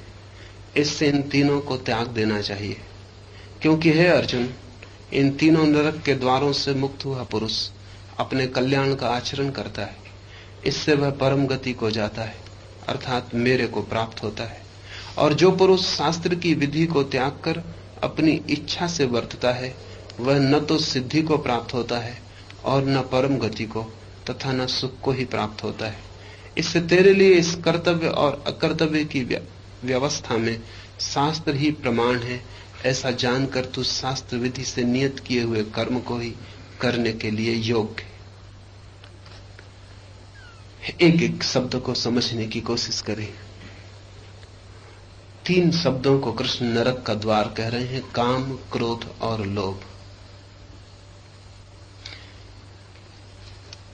जिसको मैंने जीवेषणा कहा वो इन 3 हिस्सों में टूट जाती। जीवेषणा का मूल भाव काम है, यौन है, काम वासना है। वैज्ञानिक जीव शास्त्री कहते हैं कि आदमी में 2 वासनाएं प्रबलतम है, एक भूख और दूसरा यौन। भूख इसलिए प्रबलतम है कि अगर आप भूख का होश आपको ना हो तो आप मर जाएंगे, जी ना सकेंगे। एक बच्चा पैदा हो और उसे भूख का पता ना चलता हो तो वो जी नहीं सकेगा। भूख उसके शरीर को बचाने के लिए एकदम जरूरी है। भूख इस बात की खबर है कि शरीर आपसे कहता है अब मैं बच नहीं सकूंगा, शीघ्र मुझे कुछ दो, मेरी शक्ति खोती। तो भूख बचाती है स्वयं के शरीर को। लेकिन अगर भूख ही अकेली हो तो भी आप कभी के खो गए होते, आप पैदा ही ना होते। क्योंकि भूख आपको बचा लेगी लेकिन आपके बच्चों को नहीं बचा सकेगी, और बच्चों को पैदा करने का कोई भाव नहीं पैदा होगा। भूख में वो कोई शक्ति नहीं है। इसलिए एक दूसरी भूख है, वो है यौन। पेट की भूख से आप बचते हैं, यौन की भूख से समाज बचता है। ये 2 भूखे। और जैसे ही व्यक्ति का पेट भर जाता है, दूसरा जो ख्याल आता है वो सेक्स का है। भूखे आदमी को ख्याल चाहे ना आए, क्योंकि भूखा आदमी पहले अपने को बचाए तब समाज को बचाने का सवाल उठता, तब संतति को बचाने का सवाल उठता है। खुद ही ना बचे तो संतति कैसे बचेगी। इसलिए धार्मिक लोगों ने सोचा कि उपवास करने से काम वासना से मुक्ति हो जाएगी। वो तरकीब सीधी है, बायोलॉजिकल है। क्योंकि जब आदमी भूखा हो तो वो खुद को बचाने की सोचेगा। भूखे आदमी को काम वासना पैदा नहीं होती। इसलिए अगर आप लंबा उपवास करें तो काम वासना मर जाती, मरती नहीं, सिर्फ छिप जाती। जब फिर पेट भरेगा तब फिर काम वासना वापस आ जाएगी। इसलिए वो तरकीब धोखे की है, उससे कुछ हल नहीं होता। वो जैसे ही समाज समृद्ध होता है वैसे ही काम वासना तीव्र हो जाती। लोग सोचते हैं अमेरिका में बहुत सेक्सुअलिटी है, ऐसा कुछ भी नहीं है। अमेरिका का पेट भरा है, आपका पेट खाली। जहां भी पेट भर जाएगा वहां भूख का तो सवाल खत्म हो गया। इसलिए पूरे जीवन की ऊर्जा फिर सेक्स में दौड़ने लगती। आपकी 2 में दौड़ती, भूख में और सेक्स में। फिर अगर पेट बिल्कुल ही भूखा हो तो सेक्स में दौड़ना बंद हो जाती, फिर भूख में ही दौड़ती। क्योंकि भूख पहली जरूरत है। आप बचे तो फिर आपके बच्चे बच सकते हैं। जैसे ही पेट भरा कि जो दूसरा ख्याल उठता है वो काम वासना का है। जीवेषणा 2 पहलुओं से चलती है, व्यक्ति बचे और संतति बचे। इसलिए काम वासना बहुत गहरे में पड़ी है और उससे छुटकारा इतना आसान नहीं जितना साधु संत समझते। उसका छुटकारा बड़ी आंतरिक वैज्ञानिक प्रक्रिया के द्वारा होता है, बच्चों का खेल नहीं। नियम और व्रत लेने से कुछ हल नहीं होता, कसमें खाने से कोई फर्क नहीं पड़ता। जब तक कि जीवन का रोण रूपांतरित ना हो जाए, जब तक बोध इतना प्रगाढ़ ना हो कि आप शरीर से अपने को बिल्कुल अलग देखने में समर्थ ना हो जाएं, तब तक काम वासना पकड़ती ही रहती है।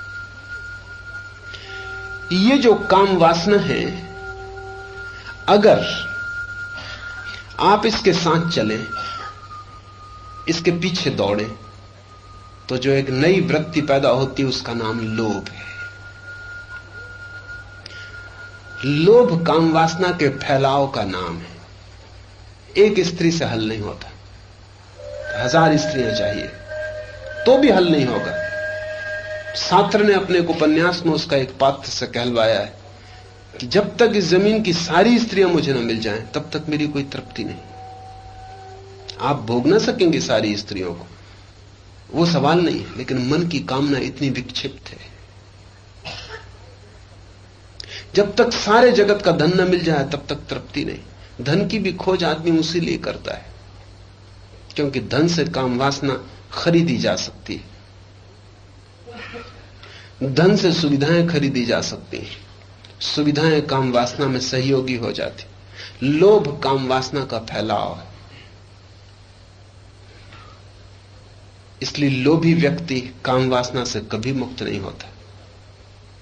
यह भी हो सकता है कि वो लोभ में इतना पड़ गया हो कि काम वासना तक का त्याग कर दे। एक आदमी धन के पीछे पड़ा हो तो हो सकता है कि वर्षों तक स्त्रियों की उसे याद भी ना आए, लेकिन गहरे में वो धन इसीलिए खोज रहा है कि जब धन उसके पास होगा तब स्त्रियों को तो आवाज दे के बुलाया जा सकता है, उसमें कुछ अड़चन नहीं है। यह भी हो सकता है जीवन भर उसको ख्याल ही ना आए, वो धन की दौड़ में लगा रहे, लेकिन धन की दौड़ में गहरे में काम वासना है। सब लोभ काम का विस्तार है। इस काम के विस्तार में, इस लोभ में जो भी बाधा देता है उस पर क्रोध आता है। काम वासना है फैलती लोभ, और जब उसमें कोई रुकावट डालता है तो क्रोध आता है। तो काम, लोभ, क्रोध एक ही नदी की धाराएं हैं। जब भी आप जो चाहते हैं उसको कोई रुकावट डाल देता है तभी आप में आग जल उठती, आप क्रोधित हो जाते। जो भी सहयोग देता है उस पर आपको बड़ा स्नेह आता है, बड़ा प्रेम आता है। जो भी बाधा डालता है उस पर क्रोध आता है। मित्र आप उनको कहते हैं जो आपकी वासनाओं में सहयोगी है, शत्रु आप उसको कहते हैं जो आपकी वासनाओं में बाधा है। लोभ और क्रोध से तभी छुटकारा होगा जब काम से छुटकारा हो। और जो व्यक्ति सोचता हो कि हम लोभ और क्रोध छोड़ दें, काम को बिना छोड़े, वो जीवन के गणित से अपरिचित है। ये कभी भी होने वाला नहीं। इसलिए समस्त धर्मों की खोज का एक जो मौलिक बिंदु है वो ये है कि कैसे अकाम पैदा हो। उस अकाम को हमने ब्रह्मचर्य कहा है। ब्रह्मचर्य का अर्थ है कैसे मेरे जीवन के भीतर वो जो दौड़ है एक विक्षिप्त और जीवन को पैदा करने की, उससे कैसे छुटकारा हो। कृष्ण कहते हैं ये 3 नरक के द्वार हैं। हमें तो ये 3 ही जीवन मालूम पड़ते, तो जिसे हम जीवन कहते हैं कृष्ण उससे नरक का द्वार कह रहे। आप इन 3 को हटा दें, आपको लगेगा फिर जीवन में कुछ बचता ही नहीं। काम हटा दें तो जड़ कट गई, लोभ हटा दें फिर क्या करने को बचा, महत्वाकांक्षा कट गई, क्रोध हटा दें फिर कुछ खटपट करने का उपाय भी नहीं बचा, तो जीवन का सब उपक्रम शून्य हुआ, सब व्यवहार बंद हुए। अगर लोभ नहीं है तो मित्र नहीं बनाएंगे आप, अगर क्रोध नहीं है तो शत्रु नहीं बनाएंगे, तो ना अपने बचे ना पराये बचे, आप अकेले रह गए। तो आप अचानक पाएंगे ऐसा जीवन तो बहुत घबराने वाला हो जाएगा, वो तो नरक ही होगा। और कृष्ण कहते हैं कि ये 3 नरक के द्वार हैं और हम इन तीनों को जीवन समझे हुए हैं। हमें ख्याल भी नहीं आता कि हम 24 घंटे काम से भरे हुए हैं। उठते बैठते सोते चलते सब तरफ हमारी नजर का जो फैलाव है वो काम वासना का है। अगर भी एक हवाई जहाज गिर पड़े तो आप उसके टूटे अस्थि पंजर के पास जाएं, उसमें जो यात्री मरे हुए पड़े होंगे, उन मरे हुए यात्रियों में भी आपको सबसे पहले जो चीज दिखाई पड़ेगी वो ये कि कौन स्त्री है कौन पुरुष। आप सब चीजें भूल जाते हैं। 10 साल पहले कोई आपको मिला था, नाम भूल गया, शक्ल भूल गई, कुछ भी याद नहीं रहा, लेकिन ये आप कभी नहीं भूलते कोई स्त्री था कि पुरुष था। ये कभी नहीं भूलते। कभी आपको याद है कि आपको कभी ऐसा शक पैदा हुआ कि 20 साल पहले एक व्यक्ति मिला था, वो स्त्री था या पुरुष? ये शक आपको हो ही नहीं सकता।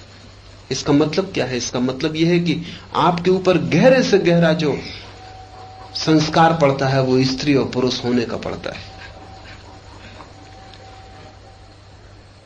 उसका चेहरा कैसा था भूल गया, उसका नाम क्या था भूल गया, उसकी जाति क्या थी भूल गई, वो लंबा था कि ठिगना था सब भूल गया, लेकिन उसका सेक्स वो आपको याद है।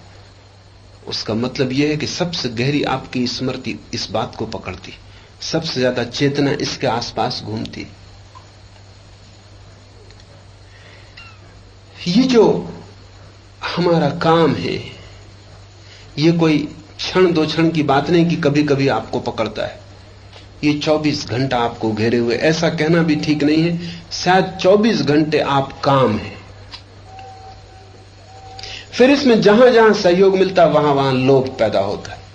वो इस काम की धारा में ही लोभ का वर्तुल है। जैसे नदी बहती है और उसमें छोटे छोटे भंवर पैदा हो जाते, तो आपकी काम की जो नदी बहती है, जिस जिससे सहारा मिलता है वो आपके लोभ का भंवर हो जाता है, और जिस जिससे बाधा मिलती है वो आपका क्रोध का भंवर हो जाता है। फिर उन दोनों की परतें हमारे ऊपर बैठ जाती। उठते बैठते चलते फिरते आप ख्याल लेते हो न लेते हो, व्यवहार करते आपका लोभ और क्रोध काम करता है। आप रास्ते पे चलते आदमी से नमस्कार भी तभी करते जब कुछ लोभ उससे जुड़ा हो। कोई लोभ अतीत में, आज या भविष्य में,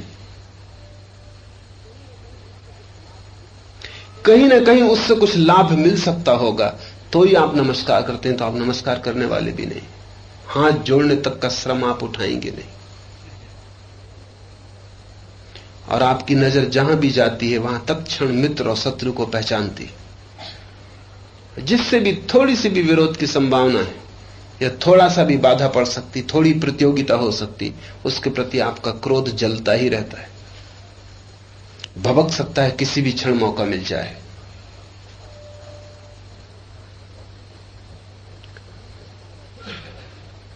ये जो हमारा क्रोध, लोभ और मोह है, इन्हें आप सिद्धांतों की तरह तो समझ ले सकते हैं, लेकिन जीवन व्यवहार में इनके स्वरूप को पहचानना असली सवाल है। और हम उसमें इतने लिप्त होते हैं कि उसे अपने जीवन में पहचानना अक्सर कठिन होता है। मैंने सुना है कि एक कंजूस आदमी ने अपने बेटे को चश्मा दिलवाया। दूसरे दिन सुबह ही बेटा बाहर बैठा है अपनी किताब वगैरह लिए, उसके बाप ने भीतर के कमरे से पूछा कि बेटे क्या कुछ पढ़ रहे हो? उस लड़के ने कहा कि नहीं। तो बाप ने पूछा तो क्या कुछ लिख रहे हो? उसके लड़के ने कहा नहीं। तो बाप ने कहा फिर चश्मा उतार के क्यों नहीं रख देते? लगता है तुम्हें फिजूल खर्ची की आदत पड़ गई। वो जो चश्मा आंख पे लगा है, जब लिख भी नहीं रहे पढ़ भी नहीं रहे तो उसका फिजूल खर्च हो रहा है चश्मे का। ये हमें हंसने योग्य लग सकता है, लेकिन लोभी आदमी की ये दृष्टि है, वो सब जगह बचा रहा है। और कई दफा ऐसा हो जाता है कि हम लोभ के नाम पर जो बचाते हैं उसको भी हम अच्छे सिद्धांत बता देते। फ्रायड ने एक बहुत अनूठी बात कही। उसने कहा कि आमतौर से जो लोग ब्रह्मचर्य में उत्सुक होते हैं वो लोभी होते, ग्रीडी होते। वीर्य खो न जाए इसकी कंजूसी उनको ब्रह्मचर्य बना देती। ये बड़ी सोचने जैसी बात है। और इधर जैसा मैंने अनेक लोगों को अनुभव किया है, अक्सर ये बात सच है। 100% सच नहीं है, क्योंकि ब्रह्मचर्य की दिशा में जाने वाला 1% वो आदमी भी होता है जो काम वासना से मुक्त होकर ब्रह्मचर्य की तरफ जाता है। 100 में 99 तो वे लोग होते हैं जो सिर्फ लोभ के कारण ब्रह्मचर्य की तरफ जाते हैं कि कहीं शक्ति खर्च ना हो जाए। आपने शायद इस दिशा से कभी सोचा ना हो। और अक्सर आपके साधु सन्यासी जो आपको समझाते हैं वो समझाते हैं कि बचाओ अपनी शक्ति को, वीरी का एक बिंदु खोने का मतलब न मालूम कितना शेर खून खो गया। वीरी का एक बिंदु खो गया तो न मालूम कितना नुकसान हो गया। वो जो समझा रहे हैं आपको और आपको डरवा रहे हैं, वो आपके लोभ को जगा रहे हैं। वो ये कह रहे हैं कि शक्ति खो न जाए। इसलिए अक्सर जो मुल्क कंजूस होते हैं वो ब्रह्मचर्य की बहुत चर्चा करते हैं, और जो जातियां निपट कंजूस होती हैं वो ब्रह्मचर्य को बड़े जोर से पकड़ लेती। ये जो ब्रह्मचर्य की इस तरह की बात करने वाले 99% लोग हैं, इनमें से अधिक लोग कब्जियत के शिकार होंगे, क्योंकि जैसा वो वीरी को बचाना चाहते हैं ऐसा वो सब चीजों को बचाना चाहते हैं। वो मल तक को इकट्ठा करना सीख जाते। अभी आधुनिक विज्ञान बड़ी महत्वपूर्ण बातें कहता है। वो कहता है जो व्यक्ति भी कब्जियत का शिकार है वो ये बता रहा है कि वो मल को भी छोड़ने को राजी नहीं है।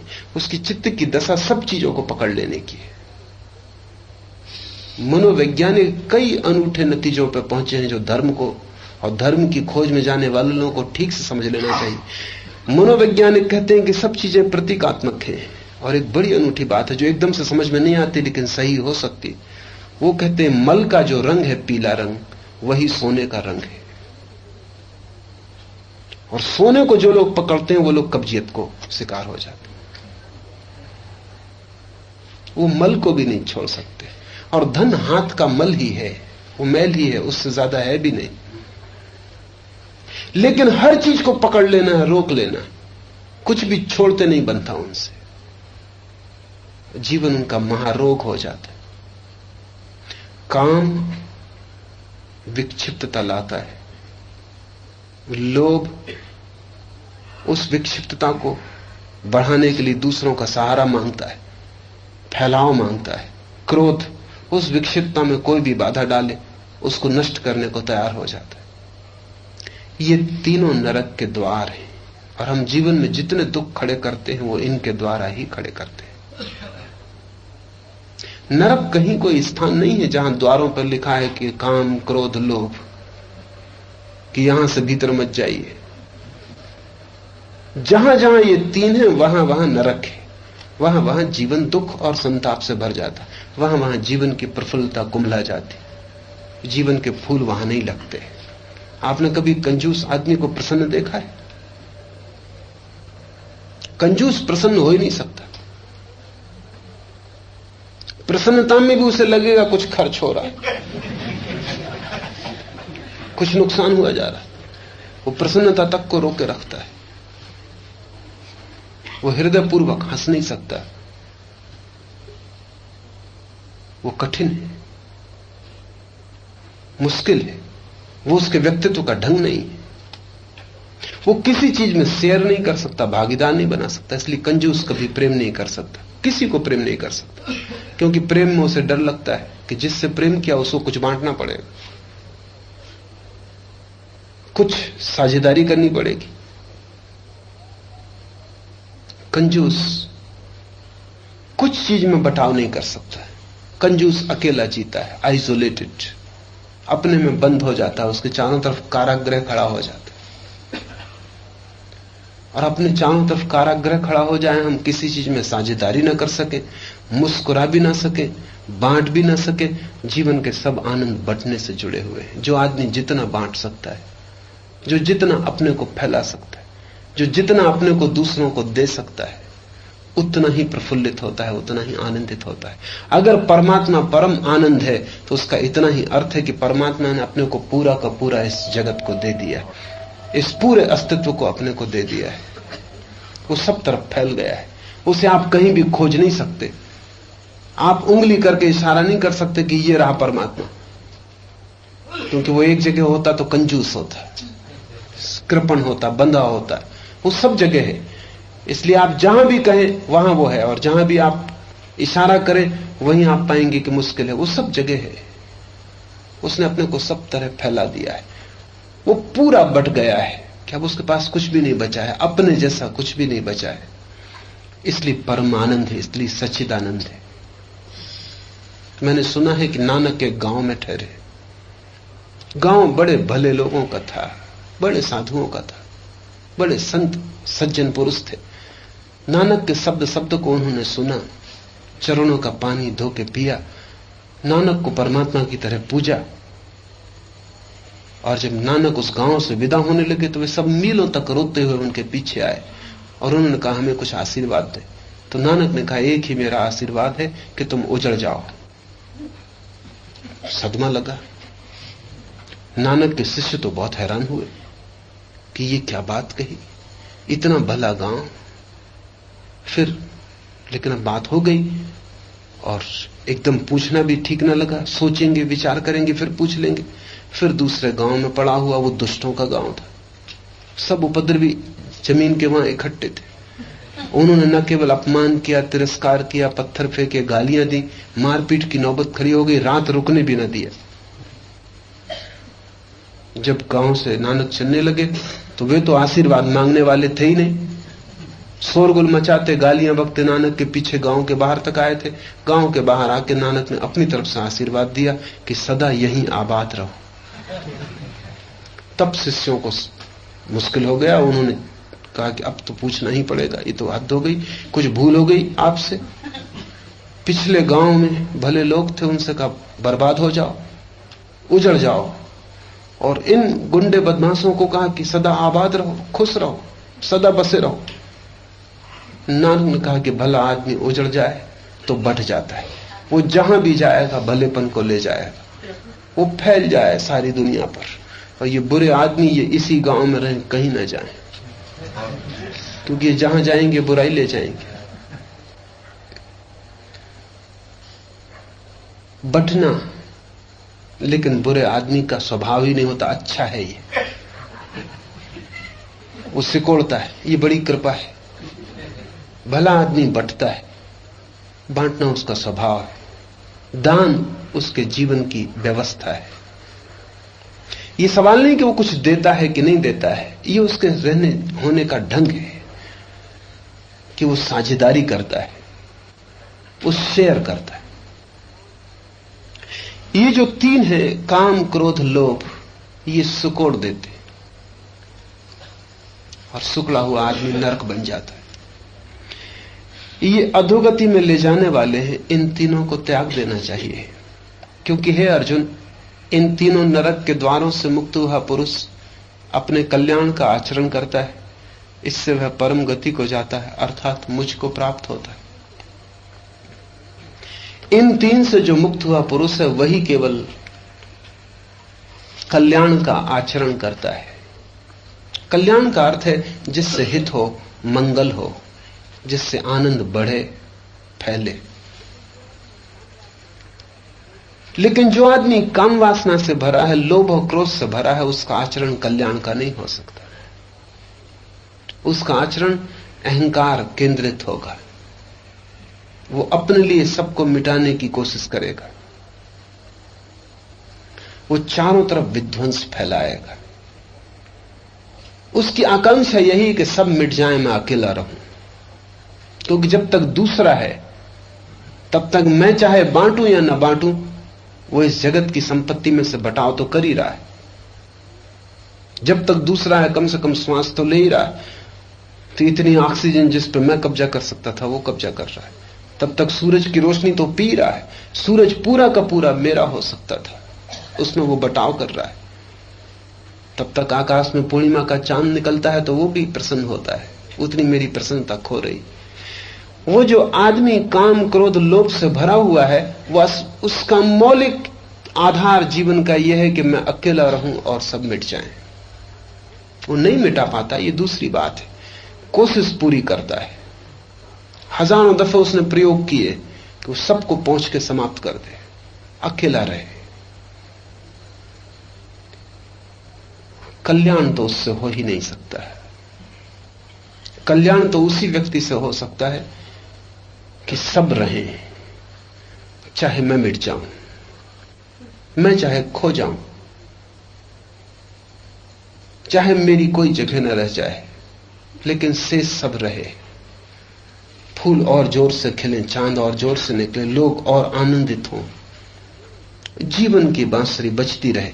मेरे होने न होने से कोई फर्क नहीं पड़ता है। अगर मैं बाधा बनता हूं तो हट जाऊं, अगर सहयोग बन सकता हूं तो ही रहूं। लेकिन ये 3 द्वार जब बंद हो जाएं तभी कल्याण का जीवन शुरू होता है। ये जो शब्द कल्याण है, मंगल है, ये बड़ा समझने जैसा है। इसका अर्थ दूसरे का सुख है,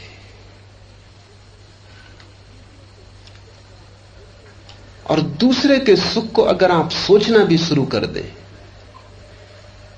हम तो कंसीडर भी नहीं करते, दूसरा है ये भी विचार नहीं करते।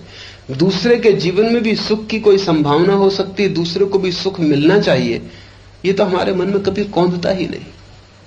महावीर ने कहा है कि जैसे तुम जीना चाहते हो वैसे ही सभी जीना चाहते हैं, जैसे तुम सुख पाना चाहते हो वैसे सभी सुख पाना चाहते हैं। तो जो तुम अपने लिए चाहते हो वो सबके लिए चाहो। जीसस ने कहा है जो तू न चाहता हो कि लोग तेरे प्रति करें वो तू कभी भूल के भी दूसरे के प्रति मत करना। यह कल्याण का सूत्र हुआ है। और जो तू चाहता हो कि लोग तेरे प्रति करें वही तू उनके प्रति करना, क्योंकि जो तेरे भीतर जीवन की छिपी चाह है वही दूसरों के भीतर भी जीवन की छुपी चाह है। और तेरे भीतर जो जीवन है और दूसरे के भीतर जो जीवन है वो एक ही का विस्तार है। कल्याण का अर्थ है कि मेरे भीतर और आपके भीतर जो है वो एक ही चेतना का फैलाव है। और अगर मैं आपका सुख चाहता हूं तो वस्तुतः यही मैं अपने सुख का आधार रख रहा हूं, और अगर मैं आपका दुख चाहता हूं तो मैं अपने ही हाथ पैर तोड़ रहा हूं, क्योंकि आप मेरे ही फैले हुए रूप हैं। अगर आपको मैं दुखी करता हूं तो मैं अपने ही दुख का इंतजाम कर रहा हूं। देर अबेर ये दुख मुझे पकड़ लेगा।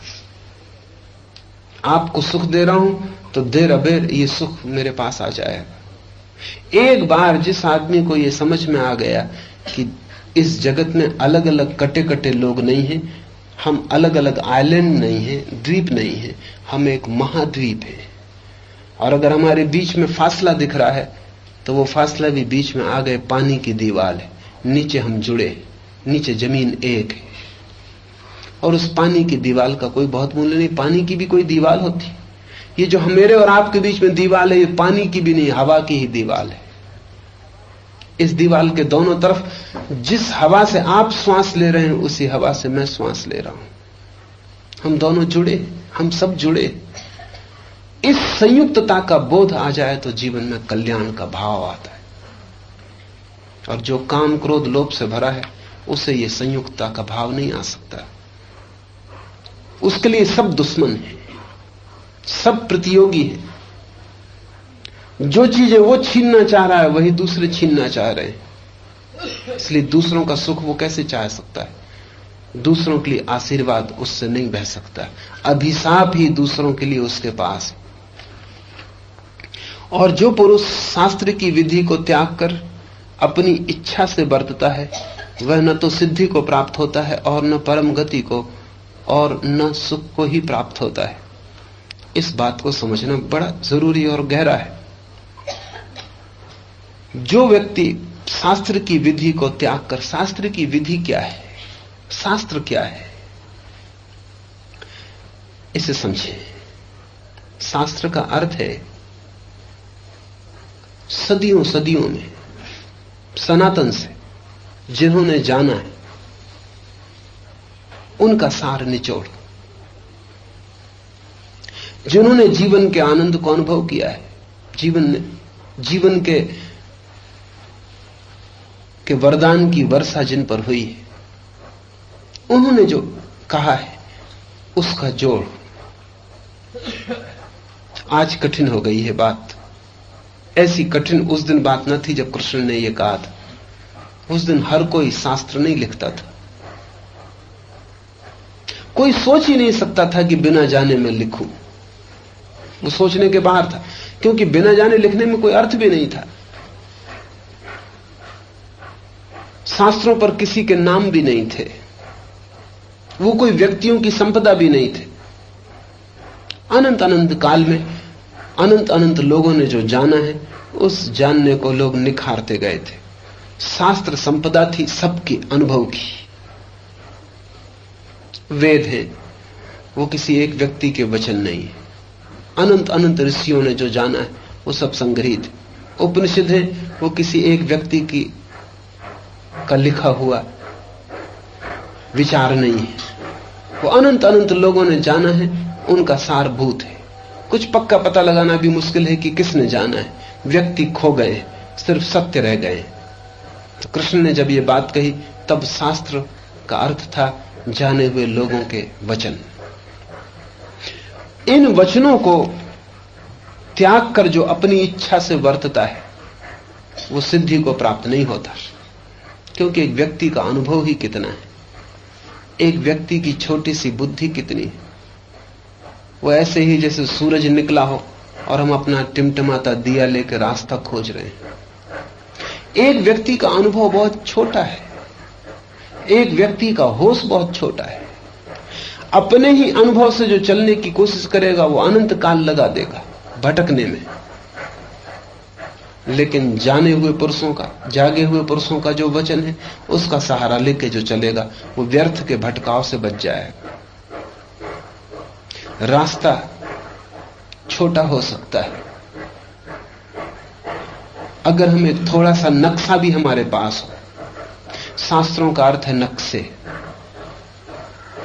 शास्त्रों को सिर पर रख के बैठ जाने से कोई मंजिल पर नहीं पहुंचता, लेकिन वे नक्शे हैं। उन नक्शों को अगर ठीक से उपयोग करना समझ में आ जाए तो आप बहुत सी भटकन से बच सकते हैं। जहां जो भूल चूक जिन लोगों ने पहले की उसको आपको करने की जरूरत नहीं है। शास्त्र कोई बंधे बंधाए उत्तर नहीं है। शास्त्र केवल मार्ग को खोजने के इशारे हैं, और उन इशारों को जो ठीक से समझ लेता है और उनके अनुसार चलता है वो सिद्धि को प्राप्त हो जाता है। और जो उनको त्याग देता है वो न तो सिद्धि को प्राप्त होता, न परम गति को, और न सुख को ही प्राप्त होता है, वो भटकता है। ये आज के युग में बात और कठिन हो गई, क्योंकि आज शास्त्र बहुत है। कोई 5000 शास्त्र प्रति सप्ताह लिखे जाते, पुस्तकें बढ़ती चली जाती। अब कुछ पक्का पता लगाना मुश्किल है कौन लिख रहा है कौन नहीं लिख रहा है। पागल भी लिख रहे हैं, उनको राहत मिलती, कैथारसिस हो जाती, उनका पागलपन निकल जाता, किताब में रेचन हो जाता। फिर उन पागलों की लिखी किताबों को दूसरे पागल पढ़ रहे, उनका तो रेचन हो जाता, इनकी खोपड़ी भारी हो जाती। अब तय करना मुश्किल है, क्योंकि बहुत से सूत्र खो गए। पहला सूत्र तो यह खो गया कि बिना जागे कोई व्यक्ति न लिखे, बिना जागे कोई व्यक्ति न बोले, बिना जागृत हुए कोई किसी दूसरे को सलाह न दे। यह पुराने समय में सोचना ही असंभव था कि कोई बिना जागे हुए किसी को सलाह दे देगा, लेकिन आज कठिन है। आज तो सोए आप कितने ही हो इससे कोई फर्क नहीं पड़ता, आप सलाह दे सकते। सोया हुआ आदमी और भी उत्सुकता से सलाह देता, वो चाहे अपने सपने में बड़बड़ा रहा हो, लेकिन उसको अनुयायी मिल जाते, लोग उसके पीछे चलने लगते। जितने जोर से कोई चिल्ला सकता हो उतना ज्यादा पीछे अनुसरण करने वाले मिल जाते। आज कठिन है, लेकिन आज भी व्यक्ति अपने ही खोजबीन से चले तो बहुत समय व्यय होगा, बहुत जन्म खो जाएंगे। आज भी व्यक्ति को शास्त्र की खोज करनी चाहिए, लेकिन आज की कठिनाई को ध्यान में रख के मैं कहूंगा कि आज शास्त्र से ज्यादा सद्गुरु। कृष्ण ने जब कहा तब शास्त्र सद्गुरु का काम करता था, क्योंकि सिर्फ सद्गुरुओं के वचन ही लिपिबद्ध थे। आज मुश्किल है, छापे खाने ने पागल खाने के द्वार खोल दिए। कोई भी लिख सकता है, कोई भी किताबों का प्रचार कर सकता है, कुछ अड़चन नहीं है। अब तो आज शास्त्र उतना सहयोगी नहीं हो सकता। आज शास्त्र को भी पहचानना हो तो भी सद्गुरु के ही माध्यम से पहचाना जा सकता है। एक बहुत पुरानी कहावत है, सतयुग में शास्त्र, कलयुग में गुरु। उसमें बड़ा अर्थ है, क्योंकि कलयुग में इतने शास्त्र हो जाएंगे कि यही तय करना मुश्किल हो जाएगा कौन सा शास्त्र है कौन सा शास्त्र नहीं, और कौन आपको कहे तो अब तो कोई निजी आत्मी संबंध बन जाए आपका किसी जागृत पुरुष से, तो ही रास्ता बन सकता है, क्योंकि उसके माध्यम से शास्त्र भी मिल सकेगा। और जीवित पुरुष मिल जाए तो शास्त्र की जरूरत भी नहीं रह जाती। लेकिन शास्त्र का मतलब ही इतना है, जागे हुए पुरुषों का वचन, चाहे वो जिंदा हो चाहे जिंदा ना हो। अगर आपको जीवन की बहुत सी अड़चन, भटकन, व्यर्थ खोजबीन से बचना हो, भूल चूक में बहुत समय खराब न करना हो, तो जरूरी है कि जिसने जाना हो उसकी बात समझे, जिसने पहचाना हो उसकी बात समझे। और आप कैसे पहचानेंगे किसी व्यक्ति को कि उसने जान लिया, पहचान लिया? बस एक ही कसौटी है कि जिस व्यक्ति को आप देखें कि उसकी कोई खोज नहीं, आप उसका कोई प्रश्न नहीं, अब उसको पाने का कुछ आपको दिखाई में ना पड़ता हो। कोई व्यक्ति लगता हो कि ऐसे जी रहा है जैसे उसने सब पा लिया, जो सब तरफ से तृप्त हो, जिसकी तृप्ति का वर्तुल बंद हो गया हो, जो कहीं से खुलता ना हो। अब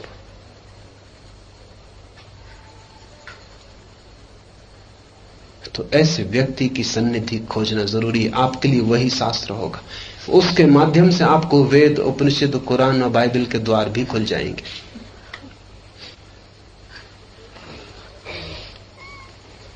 इससे तेरे लिए उस कर्तव्य और अकर्तव्य की व्यवस्था में शास्त्र ही प्रमाण है, ऐसा जानकर तू शास्त्र विधि से नियत किए हुए कर्म को ही करने के लिए योग्य। अर्जुन क्षत्रिय है, योद्धा है। कृष्ण शास्त्र की बात कर रहे हैं क्योंकि शास्त्र उस दिन तय किया था, समाज 4 हिस्सों में विभाजित था, बड़ी कुशलता से विभाजित किया था। कुशलता अनूठी है, हिंदुओं की खोज बड़ी गहरी है। आज 5000 साल हो गए, 5000 साल में दुनिया में बहुत तरह के लोगों ने मनुष्यों को बांटने की कोशिश की। कितने प्रकार के मनुष्य। अभी अत्याधुनिक कार्ल गुस्ताव जुंग की कोशिश है, पश्चिम के बड़े मनोवैज्ञानिक की, वो भी मनुष्यों को 4 हिस्सों में ही बांट पाता है। इन 5000 सालों में दुनिया के कोने कोने में अलग अलग जातियों ने, अलग अलग विचारकों ने खोज की है कि आदमी कितने प्रकार थे। वो हमेशा 4 के ही आंकड़े पर आ जाते। हिंदुओं ने बड़ी पुरानी खोज की थी कि व्यक्ति 4 तरह के,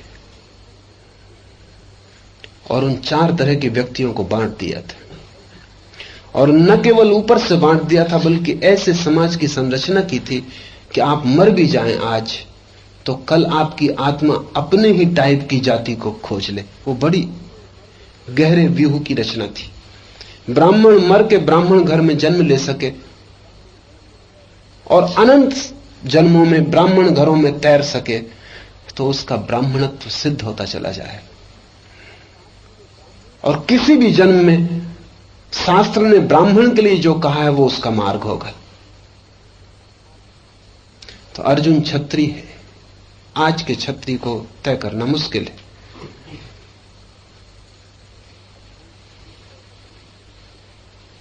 आज कौन क्षत्रिय है तय करना मुश्किल है, क्योंकि शास्त्र की वो व्यवस्था टूट गई और समाज का वो जो ढंग था, 4 विभाजन स्पष्ट कर दिए थे जिनमें कोई लेन देन नहीं था एक तरह का, जिनमें आत्माएं एक दूसरे में प्रवेश नहीं कर पाती थी, वो आज संभव नहीं है।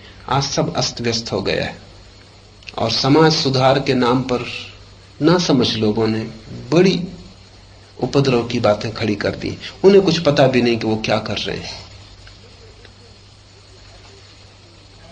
लेकिन उस दिन, जिस दिन अर्जुन से कृष्ण ने यह बात कही, सब स्थिति साफ थी।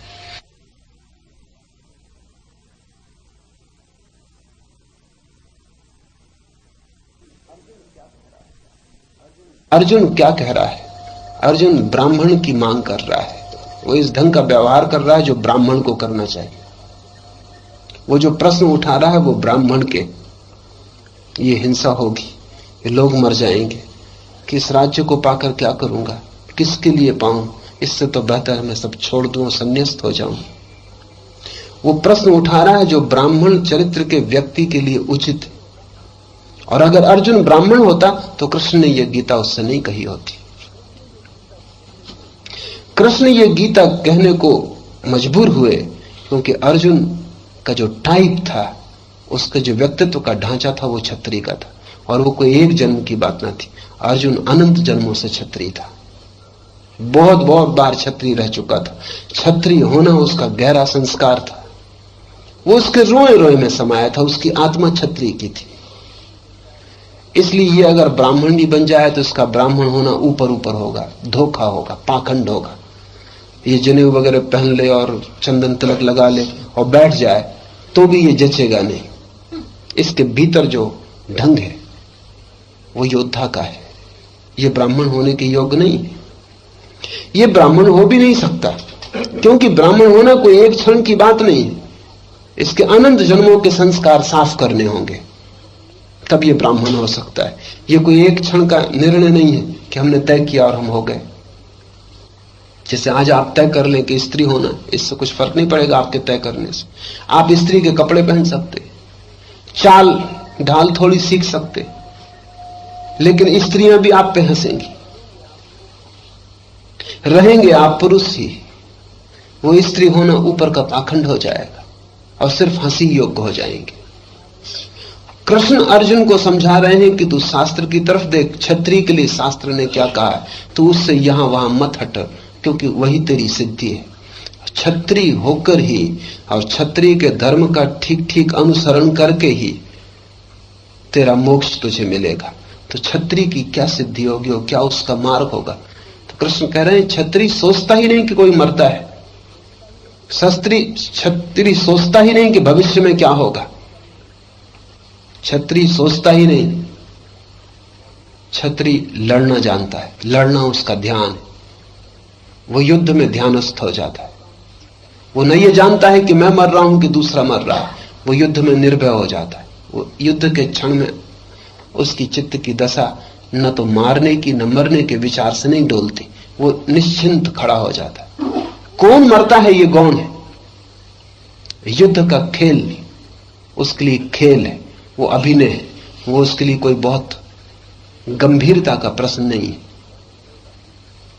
उस दोपहर लड़ेगा, सांझ तक लड़ेगा, सांझ बात भी नहीं करेगा कि युद्ध में क्या हुआ। रात विश्राम करेगा, रात उसकी नींद में खलल भी नहीं पड़ेगी कि दिन भर इतना युद्ध हुआ, इतने लोग कटे। रात मजे से सोएगा, सुबह उठ के फिर युद्ध की तरफ चल पड़ेगा। युद्ध उसके लिए खेल और अभिनय है। कृष्ण कह रहे हैं कि तू इस पूरे युद्ध को एक नाटक से ज्यादा मत जान, और तेरी जो शिक्षा है, तेरी जो दीक्षा है, तेरा जो संस्कार है, शास्त्र जो कहता है तो उसके हिसाब से चुपचाप चल। तू अपना कर्तव्य पूरा कर। तू चिंता में मत पड़, ये चिंता तुझे शोभा नहीं देती। अगर इस चिंता में ये करूं या वो करूं, हां या ना, अच्छा या बुरा, तू उलझ गया तो तू अपने धर्म से च्युत हो जाएगा और तब तुझे अनंत जन्म लग जाएंगे। और यहां इस युद्ध के क्षण में, इसी क्षण तू मुक्त हो सकता है। बस इतना ही तुझे करना है कि तू अपने कर्ता का भाव छोड़ दे। क्षत्रिय वही है जो कर्ता नहीं है। जापान में क्षत्रियों का एक समूह है, समुराई। वो अब भी क्षत्रिय है और अनेक पीढ़ियों से समुराय तैयार किए गए, क्योंकि हर कोई समुराई नहीं हो सकता। बाप समुराई रहा हो तो ही बेटा समुराई हो सकता है।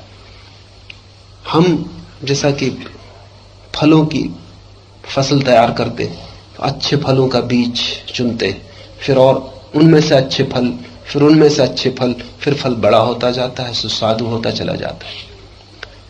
तो अनेक पीढ़ियों में समुराई चुने गए हैं। वो क्षत्रियों की जाति है।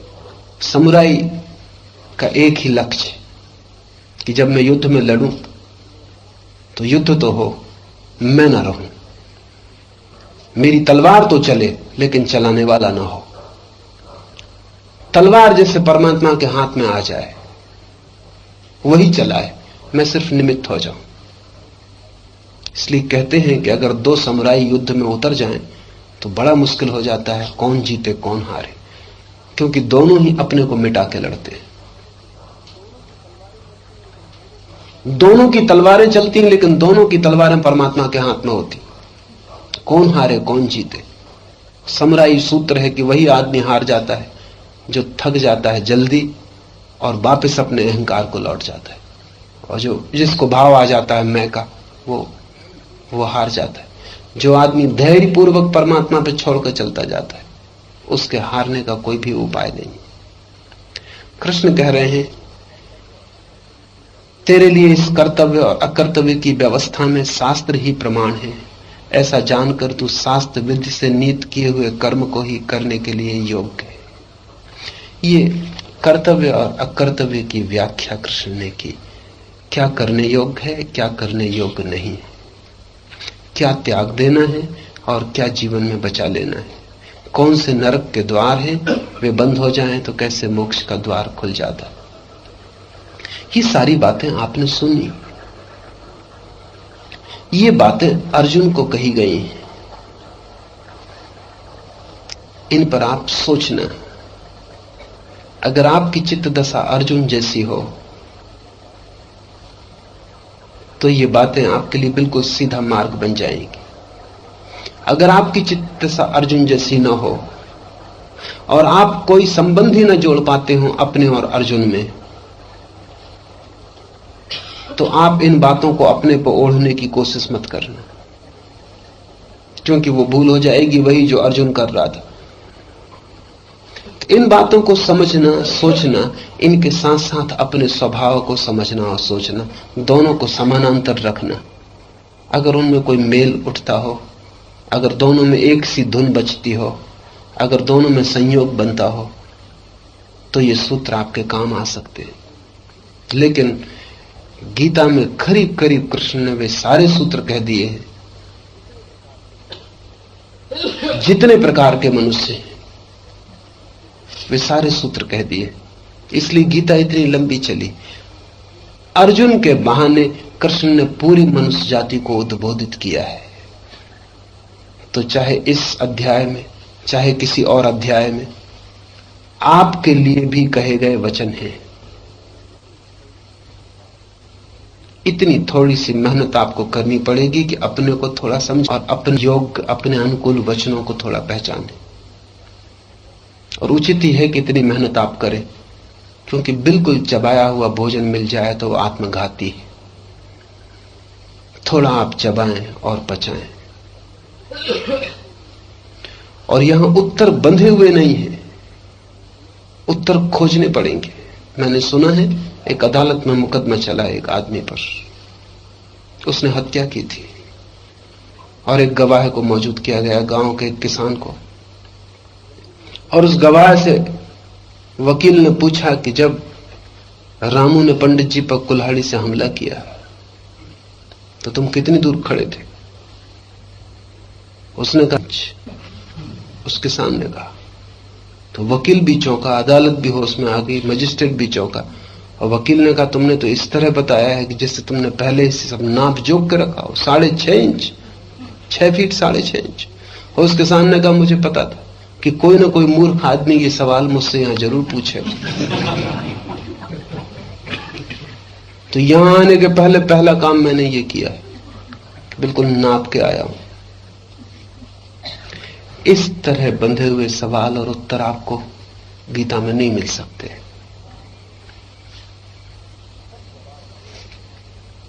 सब जवाब वहां मौजूद है, सब सवालों के जवाब मौजूद है। लेकिन पहले एक तो आप अपना सवाल पहचानना पड़ेगा, फिर अपने सवाल को लेकर गीता में खोजना पड़ेगा। वो जवाब आपको मिल जाएगा। और वो जवाब जब तक न मिले तब तक गीता को ऊपर से ओढ़ने की कोशिश मत करना, क्योंकि वो खतरनाक हो सकती है। गीता एक आदमी के लिए कही गई है, लेकिन एक आदमी के बहाने सब आदमियों से कही गई है। इसलिए उसमें बहु उत्तर है, अनंत उत्तर है। आपका उत्तर भी वहां है, पर आप अपने को पहचानते हो तो उस उत्तर को खोज ले सकते हैं। फिर वही उत्तर आपके जीवन की साधना बन सकता है।